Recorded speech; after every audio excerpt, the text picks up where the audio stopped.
Okay, unit 5, taken from the robot, connected to the Dynamixel tool, powered with 11 volts. I have it in position mode, and it's oscillating around that dead point, as you can see.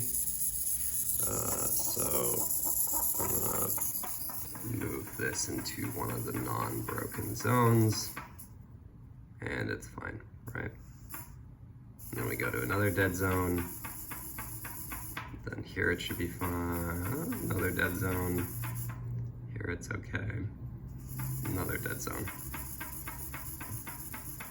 Here it's fine. So this is characteristic of a broken encoder. And looking inside the servo horns, it looks like the magnet was completely blown through. That seems to be the same on all the motors on the unit as well.